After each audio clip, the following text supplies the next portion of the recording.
everyone, and welcome to Weston's Power Educational Community Civic Series. We have a great guest today. I'm very eager to make sure that you get to meet him.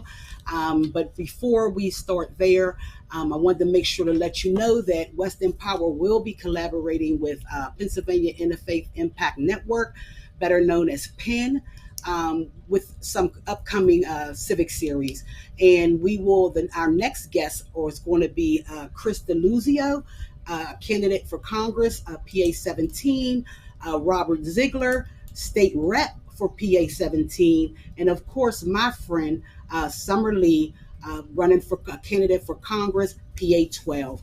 And please make sure that you look out, for some upcoming information on that. So tonight we have Reverend William Moses Summerville, and he is a candidate for 42 California. And so I'm really eager to ask them some questions because, as you know, we got questions. And so without further ado, let me introduce you to our next guest. Hello. Hello. I know. Look, I'm laughing too. Like we finally did it. We did it.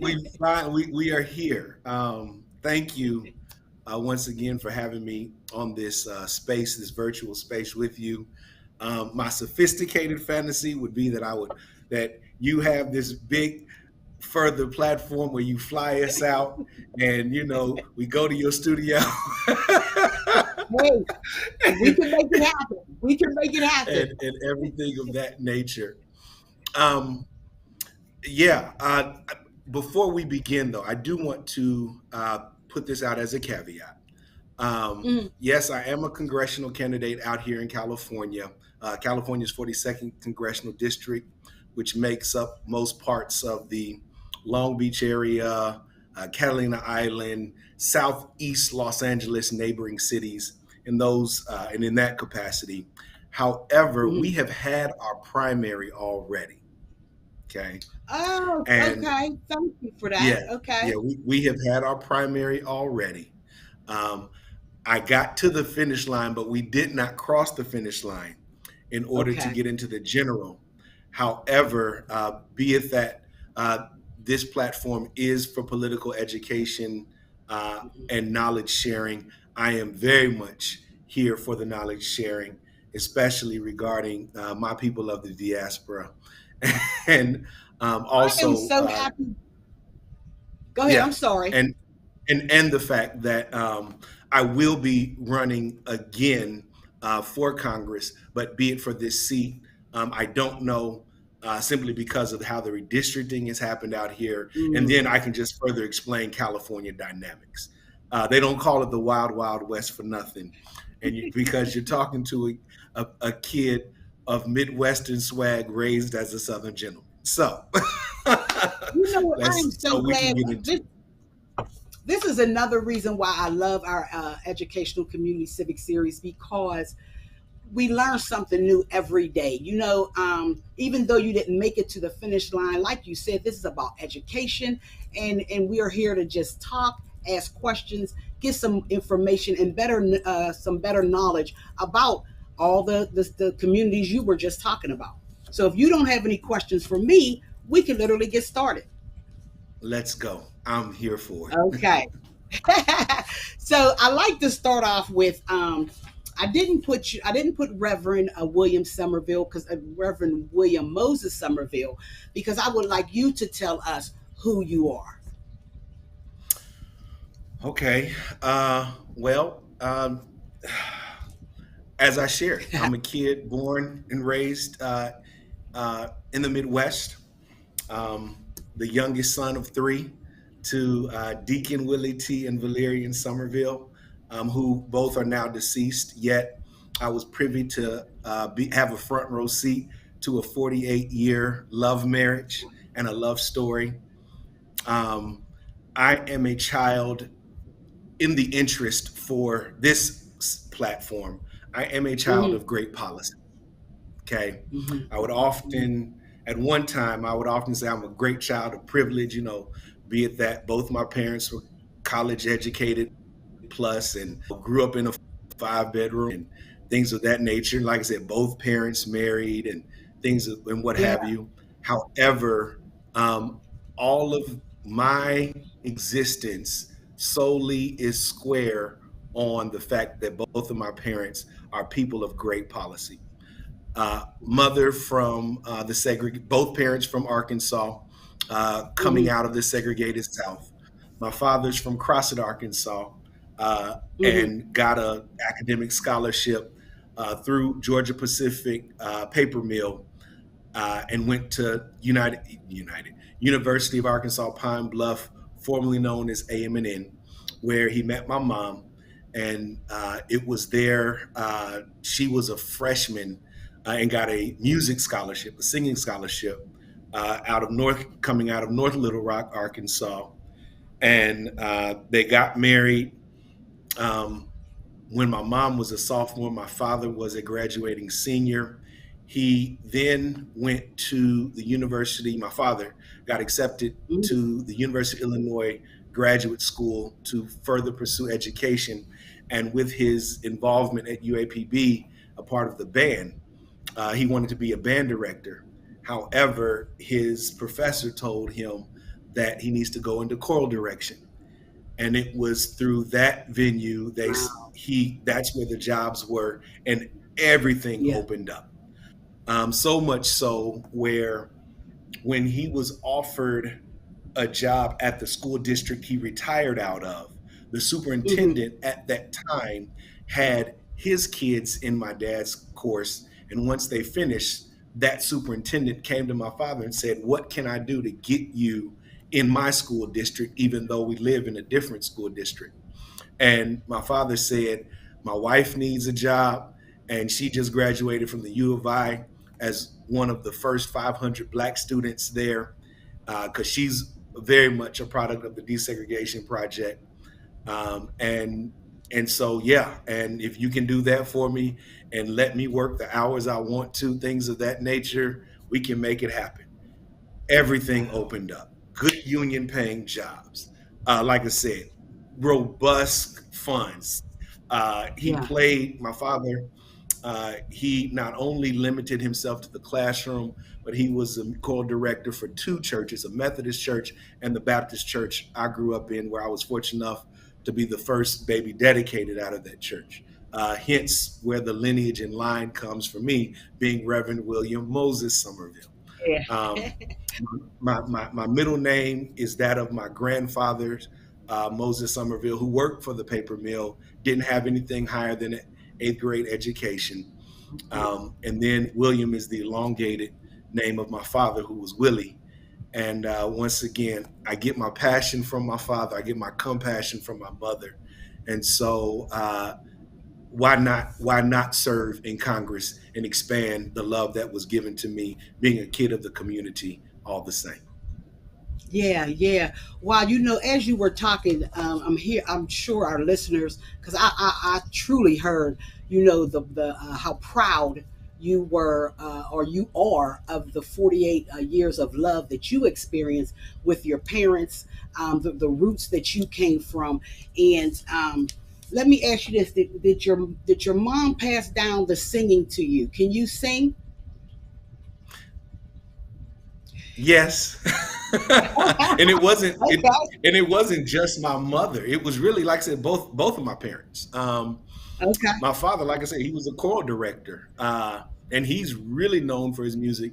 My mom, she majored in education, minored in music, and I guess what caught my father's eye was when the Vesper Choir at AM&N, now called UAPB, traveled out here to California at UCLA, and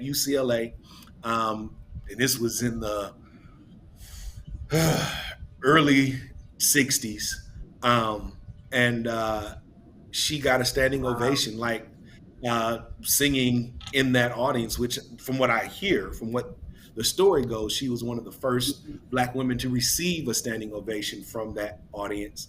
And so it Wow. was from there. Yeah, my dad was like smitten, and so yeah, so really the music, really the singing comes really from both of my parents. What I did Okay. not take, and what I should have taken up on, was learning an instrument. Everyone in Mm. my family can play an instrument except for me. And I thought, my gifts and talents and athletics was going to take care of me. However, God decided that He wanted my life to go into a whole new direction. And I further learned that my father prayed for me to be a preacher and what have you. Okay. So, yeah. Yeah, that remind me of my pastor. That's exactly what his mom and his dad prayed for him to become a pastor. So I can truly understand that and relate to that. Now, so my next question to you was, even though like you said, you didn't make it across the finish line this time. My next question was, well, why Congress? But I think you told us the passion and the drive already. I think you answered that question for us already. And so I'm going to go to the next question because I hope our audience heard the drive and the passion that you have to serve, and that's why you were running for Congress. So I'm not even going to ask I, my I second would question. like to interject, though, real quick, if you Please don't do. mind. Um, Please do.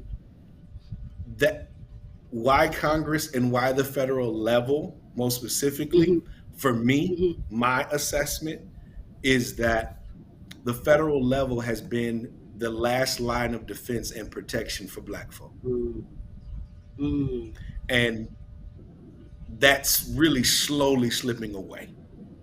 Hmm. And Hmm. so there's an urgency there, along with the fact that I'm fortunate enough to have a cousin who is a sitting congressman and one of the longest sitting congressmen who endorsed our campaign, and that's House of Representative Danny Davis out of Illinois' 7th District. Okay. And Hmm. Okay. um, he's been mentoring me, still mentoring me, coaching me on how to pass a bill. He works on the oversight committee, so he sees Hmm. where the money's Hmm. going and where Hmm. to argue for that. I would like for him to be more robust with things. However, we take what we can Yeah. get for now. Just let me learn the lay of the land in order to, then I can put my remix and creativity on this thing. So that's why Congress and the federal level. Yeah. Yeah. And thank you so much for that.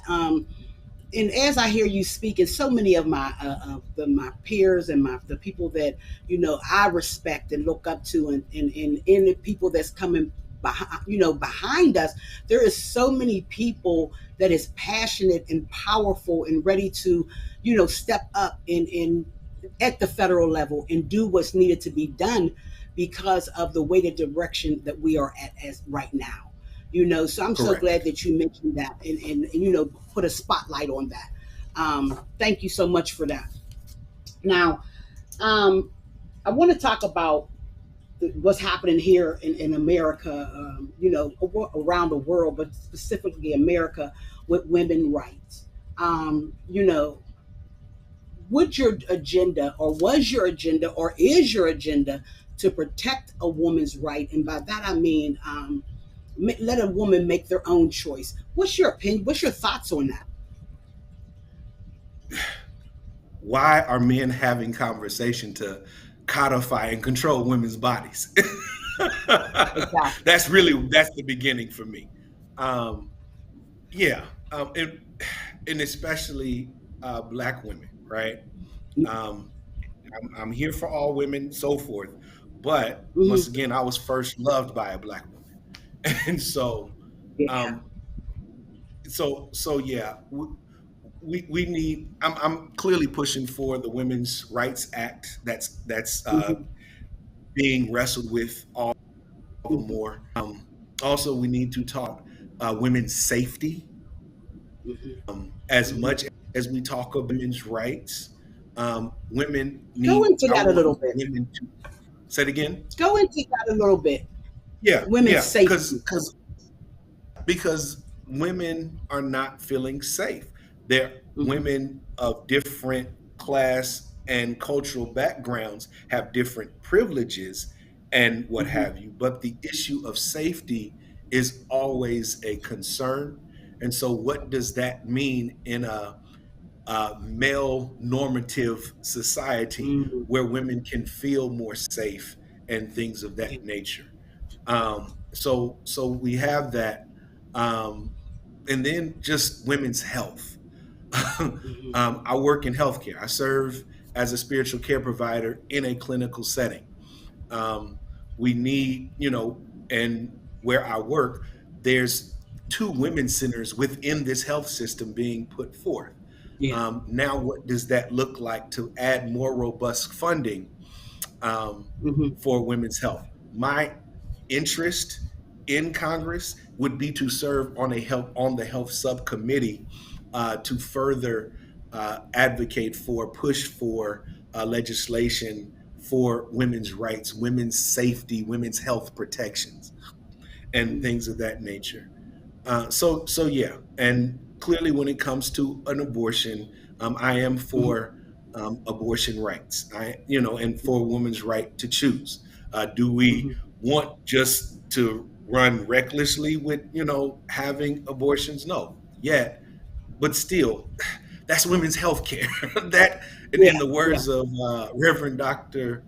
Warnock, he states, when the government gets in the office of a woman and her doctor, that's too many bodies involved. And so I want to Yeah. keep um, a woman and her physician in the doctor's office according to what best health choices are made for them, be it uh, be it adding life or not adding life, because we also deal with maternal disparities among Black women who are dying for doing something Yeah. natural like giving birth. So yeah, it all goes together. But then we have to talk about to further assert women's health and safety support. We need to talk about healthy men, right? Hmm. Hmm.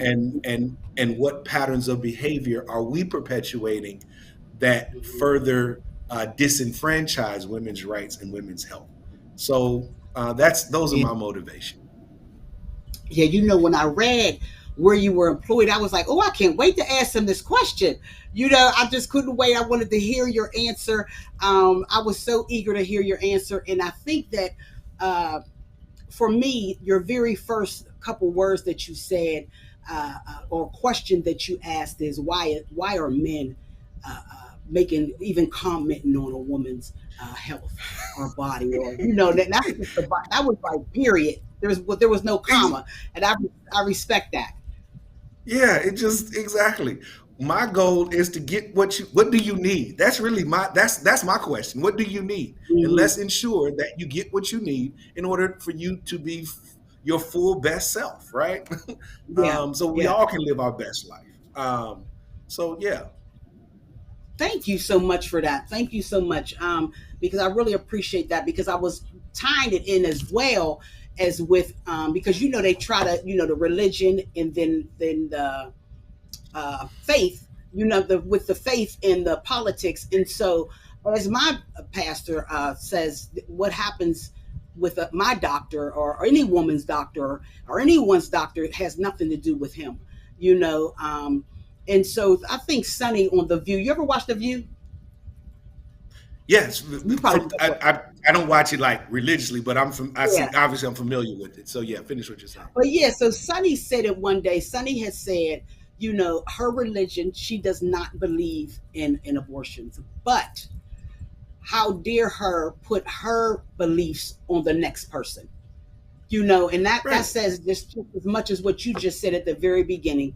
Why is anyone talking about what, especially men, why are men talking about women's health care and bodies? So well, I greatly Yeah. appreciate that. Thank you so Yeah, much. no problem. I could even take it further, but I know I want to respect the interest of time. You So yeah, can. I'm gonna give you a chance. I'm gonna give you a chance. I want to ask you as we're talking about Black women, women, and women of color. Period. What could be, or what should be, or what conversation, or what was your thoughts that can restore Native American treaties? Because yeah, that is a community that is forgotten as well. 100%. And once again, I would want to be in partnership and get information of how to systematically address to restore Native American treaties Mhm. from my Mhm. Native Americans and First Nations brothers and sisters. Yeah. Okay. Yeah. Who's in the room? Let's first talk about that. Yeah. And then what does it mean with the backdrop of the history that we have in America to make right that thing of things that were once wrong, right? Mhm. And I think one thing that's significantly missing in the political conversations and just in politics in general is this lack of really being honest and truthful about history and Mhm. having Mhm. history inform how we correct misbehaviors of the past. And Yeah. most Yeah. specifically, that involves addressing Native American treaties, because we get those in place, we address Mhm. that, then which is the original crime of sorts. Uh, the original crime is obviously taking away this land. The Mhm. original sin is greed. Are you with me? I'm with you. I'm with you. I'm with you. Yeah. So with that, that's the context out of which I think we need to move, because what we don't want to do, and what has been problematic, which goes back to why the federal level, for me, as it relates to Black folks continuously being pushed out, is we are trying to do a lift boats, lift everyone, lift all tides Mhm. together, and Mhm. people still and people in cultural groups get left out, most specifically Black folk, when we're not Yeah. contextualizing stuff with the history that we have and that we've been given and we can build upon. So yeah. Yeah. Yeah. So I want to make sure that you know because we are a nonprofit and we're an educational organization that we are truly bipartisan. But I really like you, Mr. Somerville. I really, really like you because right there you said so many key points of first of all, you said I will get in a room and listen to someone tell you what needs to be done. You know what I'm saying? And that is very rare. You hear that, and that was the first thing you said, and I respect that, and I thank you for that. Yeah, yeah, much, yeah, yeah. I really appreciate that Yeah. No, it's because just it it's goes just if we're gonna be in this business, my campaign slogan is serve the people, right? If we're gonna be in this exactly. business to serve people, let's serve people. Like Yeah, people really yeah, are at the top of my political agenda. Um, we talk about my campaign, talk about our campaign. Like I said, we got to the finish line. We just didn't cross the finish line, but we accomplished a lot in this campaign. yeah, We were yeah. fortunate enough to have our own entrepreneurial business expo during our kickoff weekend. We were able to do a food giveaway. We did 6 food Mm. drives and food giveaways of over 5,000 pounds of food. This is as a Oh campaign. wow. We were Mm. able to do a toy drive and gave away over 300 toys in cooperation and partnership with First Christian Fellowship of one of the churches, but the pastor who had endorsed me. Yeah. And all of my endorsements, you go to my website, you'll see all of my endorsements. It says, I go for respected leaders more than just elected leaders. Okay. Yeah. Um, we were fortunate enough, which was the kicker, and I really wish it would have caught fire, but I think I know why we were suppressed and shut out for it. But we had a single payer health care initiative in cooperation with Hindus for America, where our campaign with Hindus for America were able to you could get $600 worth of blood work done for only Hmm. $25 with 2 physicians of your choice. That's all what we accomplished as a part of the campaign, because we're Hmm. here to serve Wow. people. Because we also know that out of all the needs of what we're providing with charity, the goal is that we translate things into policy because we don't need to be a charity driven society. Hmm. Hmm. Wow. And So I think that's what caught my attention with you. I think because I somehow I scrolled past you and it was um you were always talking about the people. You were always talking about helping someone else or others. And I was like, who is this guy?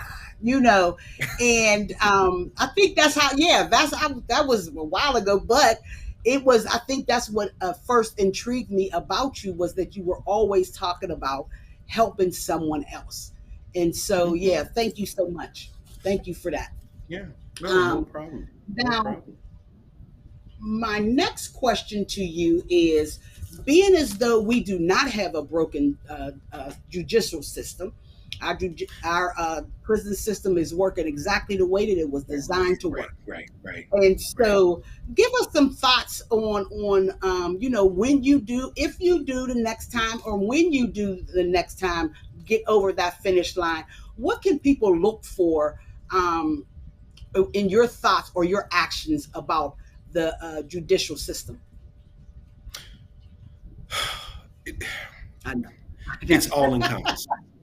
That's as you can see, it's a loaded question, right? But it's all Yeah. encompassing.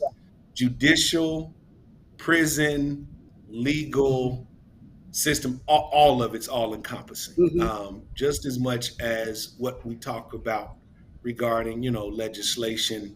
Um, Mm-hmm. Clearly, there needs to be robust reform, arguably even revolution. We really Mm-hmm. have to take to task the private prison industry system because it's about exploitation and making money, right? Mm-hmm. Um, Mm-hmm. and people are doing the work, okay? Mm-hmm. Just Mm-hmm. in the Yes. spirit Yes. of your in the spirit of your bipartisan, Mm-hmm. in the spirit of you being bipartisan, this work being bipartisan, Brian Stevenson is doing the work. Michelle Alexander, we're all too familiar with the new Jim Crow. Andrea Um, James. uh, right. Who's considered the Johnny Cochran out here in California, Attorney Jai Person Lynn. Um, Even like I said, bipartisan spirit. Even Attorney Erica Harold, who was crowned Miss Mm-hmm. America in 2003.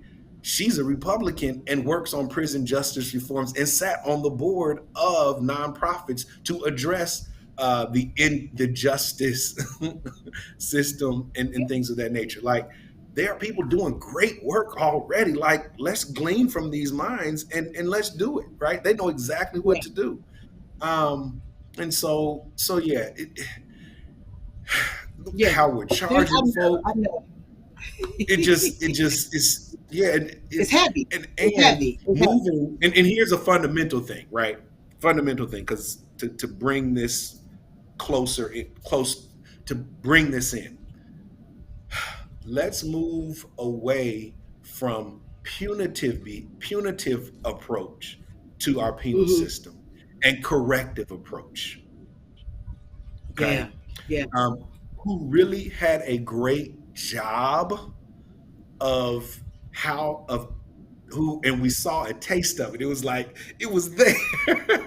Who really did well on prison justice reform was Governor Ann Richards out of Texas.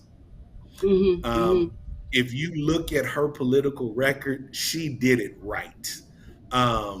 The just like brothers coming out of jail and getting Yeah. jobs and not going back, it was phenomenal. It was beautiful to see. Yeah.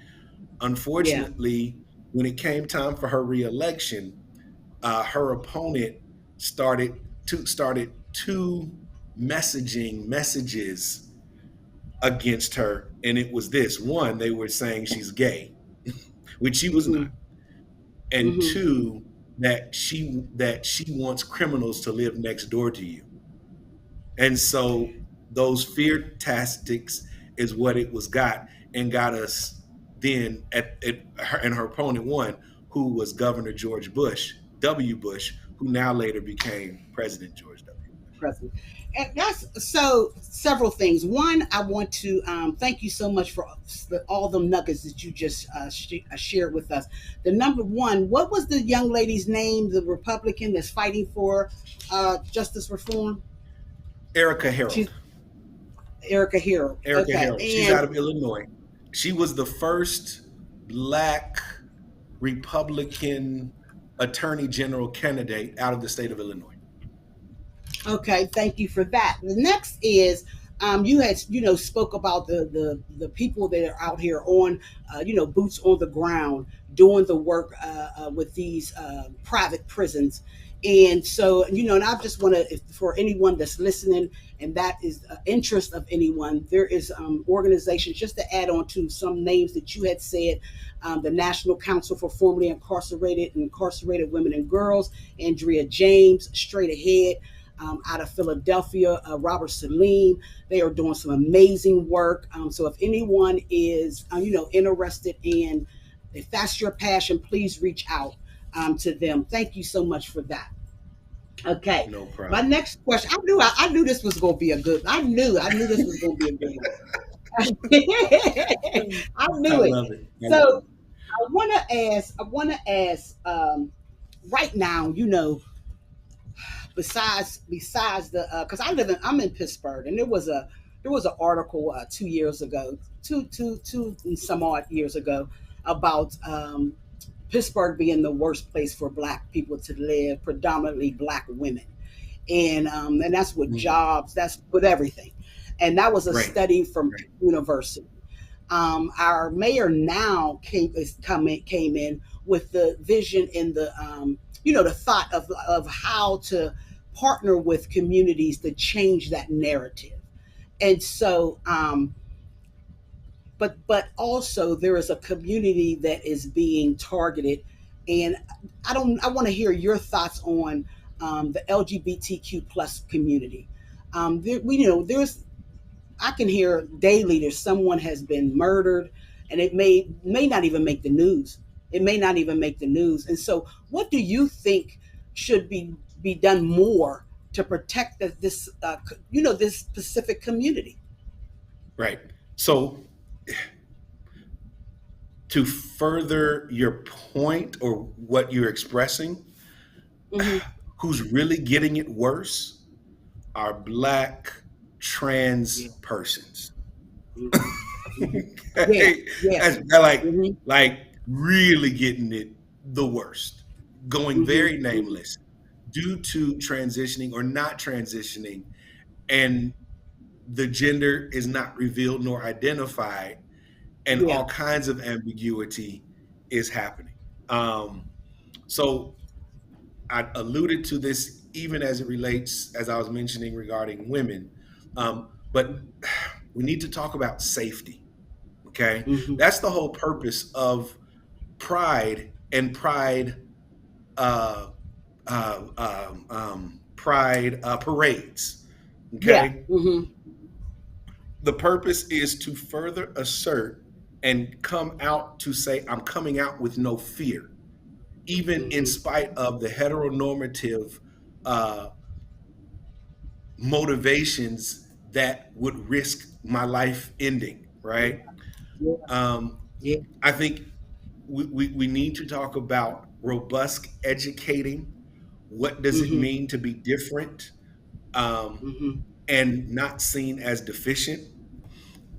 We need to talk about the nuances that work within the LGBTQ community.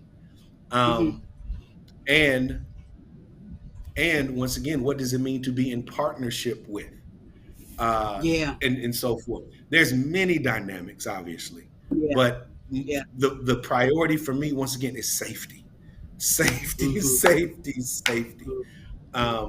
That what, yeah, what are we doing to be safe? Just as much as, and I celebrate the LGBTQ community out of this, which us heterosexuals could really learn a lot, and Hmm. that is how to be more verbal about our sexual expression and our sexual activity, Hmm. and not Hmm. just assume stuff. Um, Yeah. Yeah. and and assume how we engage with each other sexually. Now that's probably a little bit TMI, but that's I what feel what you're the saying, though. I feel what. LGBTQ community is doing, and doing, Yeah. and have to do, almost, obviously, for survival, arguably for safety, and celebrate it, more than stigmatize it. Yeah. And Yeah. currently, right now, in light of the whole monkeypox issue, so forth, Yeah. there's a very real conversation that's Mm-hmm. happening and needs to happen and is going on about, Mm-hmm. okay, this, and I'm referencing Dr. Thrasher out of Northwestern University. Check out his Okay. book, The Viral Underclass. It's really good. Um, Okay. but he talks about how, yes, we don't like to be stigmatized with the monkeypox virus. However, it's coming out of our community a lot right now. And what we don't, and we want to try and put a stop to this so we won't further affect other disenfranchised communities. And he linked it Mm-hmm. most specifically to the HIV/AIDS crisis when it was Mm-hmm. once a white male gay disease, which now disproportionately Black women are most affected by, right? And so, Mm-hmm. so really, there's some very real partnership that needs to happen. Some very real education that needs to happen. Our Yeah. media really doesn't help when we talk about advocacy and good faith. And so yeah, so that's where I am. Yeah. And once Yeah. again, I still come in the tradition of James Baldwin, Audre Lorde, and Bayard Yeah. Rustin. So we can't, ignore them. So yeah, yeah, Exactly, yeah, exactly, exactly. And I also yeah, respected that you continue and you stay at your focus is safety. Because I'm gonna be transparent and honest. One day I was riding through downtown Pittsburgh. I was riding through in I cannot think of Dina Stanley's organization, but it is to protect the trans community. And there were over a dozen people holding up pictures of people. And I was like, what are they doing? And it was all people that have been murdered. And right, no one's talking about them. And I was like, wait, what? And it also goes back to handicap. Like a lot of that right. people that we have a Jessica Benham, she really puts a spotlight on that, uh, because when she Nice. ran for office, like they tried to use it against her, and she switched that up and turned it and start spewing facts about what she can do and what she cannot do. So I really really appreciate that. But yes, I had to get educated, like you were saying. We got to get educated before we start making claim on someone or assuming something. We have to get the facts. Right, And that's what I right, chose to right, do. I chose to, like, wait a minute. So there's people that's been murdered and no one's talking about them, and it's a one particular group. So that's how I even started caring and yeah, putting that community in our conversations, because it's extremely right, important. They're not safe right now. They are not safe. right. And so Exactly, yeah. exactly. And Yeah, yeah. So I wanted to make sure that I elaborated on that. I'm not going to go back to, because there was something I had to say about the young lady that they put rumors out on her that she was gay, and that she wanted people to live, because that's what they're doing here, with I'm not surprised. John Fetterman. Yeah, They're doing exactly the same thing with him, that he wants to let all murderers out. And so but we have to educate ourselves to not listen to the clickbait, and as you have that's said, right. continuously, is to educate ourselves, and the Correct. media is not Right. helping. So, But just have the appetite to want to be informed, right? yeah, That's yeah, really what's plaguing us even more as a society. We don't have the appetite to want to be better informed and further informed. Um, wow, and I get that's and so. I get it. Part of it is due to the fact that we are operating in a society of real great uncertainty. Um, Hmm. and there's some very real fears, right? Yeah. And so we scapegoat to what's easy, and Hmm. that's Yeah. that's clearly what, now, obviously not what I'm about, and what I'm further trying to campaign around, and advocate around and advocate for. So yeah, Yeah. Yeah. Oh, yeah. You're definitely not, but you're also not afraid to be uncomfortable. So that's how you correct. learn. Yeah, So yeah. Um, My next question to you is, uh, well, I got so many. The vets. Let's talk about the vets. Um, because now I do think that something just passed for them, for the veterans, that risk their lives so that we can be sitting here right now, and the homelessness and the medical Yeah. treatment for them, and just what's your thoughts? Share some thoughts with them before So we start wrapping up. right. So you're talking to a veteran. One. Okay. Yeah. Yeah. I was fortunate enough to serve as a chaplain in the Air Force for 8 years. Um, Mm-hmm. with that said, um, the legislation that you're alluding to, if Mm-hmm. I am saying this correctly, I could be wrong. Let me put that out there. But I think it's due to the legislation that was had uh, regarding vets who were exposed to a particular kind of agent or Yes. what have you Yes. in Afghanistan Mm-hmm. and Iraq. It One was or the causing cancer. other countries. Mm-hmm. So it's geared towards a specific kind of veteran. So let me Mm. put that out there.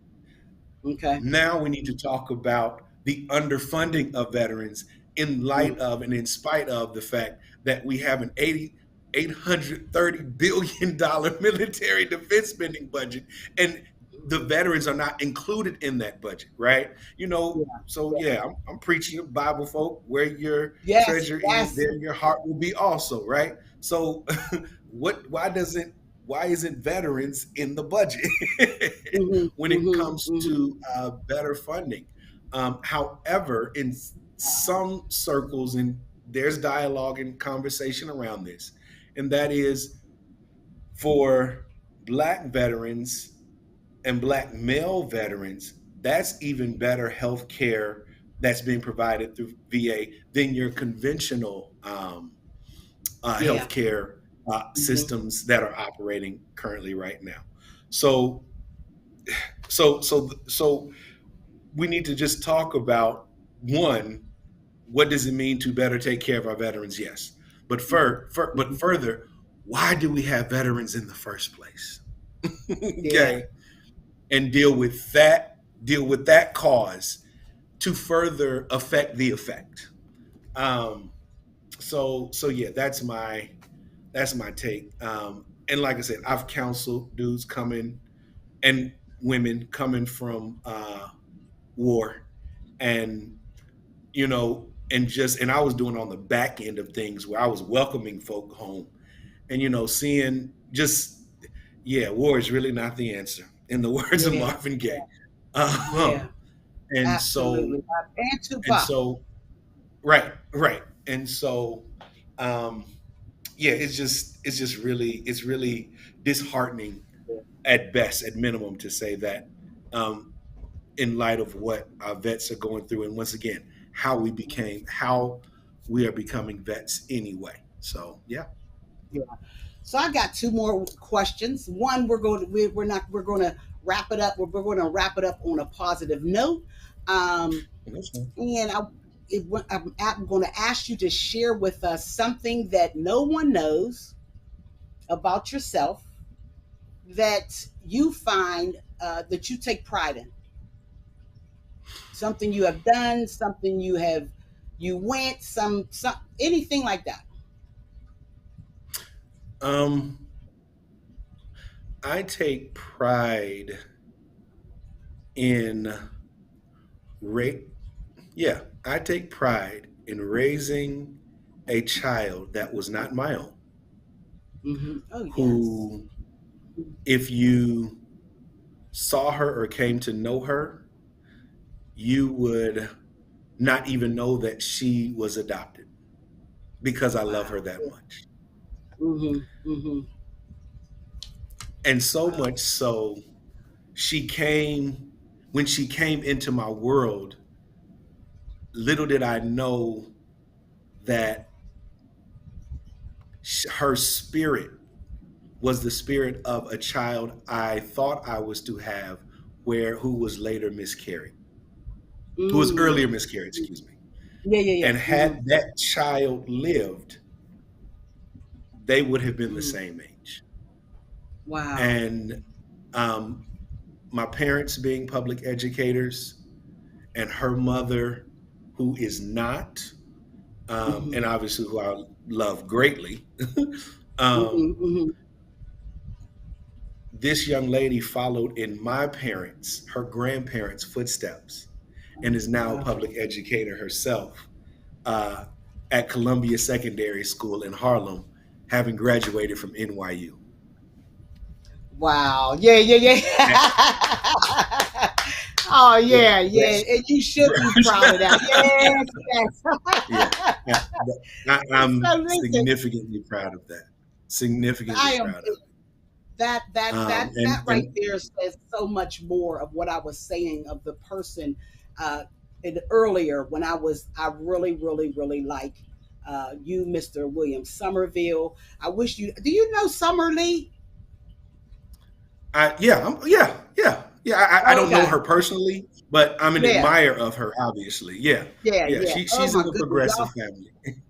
Yeah, Yes, y'all will yeah. shut a house down. I could just see it. But anyway, anyway, And yeah. listen, had you got me in this, had you gotten me early while we were in election, we would be having a very different conversation with Summer Lee on this Woo! program, and we would be talking Yes. about the future of this country. Yeah, but that's Um, okay. That's okay because it's going to happen. yeah, We always invite. You will be invited back. This is not the end. This is just see you no, later. yeah, So and but before we wrap up, I want to say, thank you so much for you know joining us and visiting us and educating us on so much of your knowledge and your wisdom and your passion of just to first to make sure that us Black women are okay, yeah, and so I want to thank you for that. I want to thank you for stepping up to the plate for your communities to even put to put the foot in front of the other and not just talk about it, but get in the game and fight about it.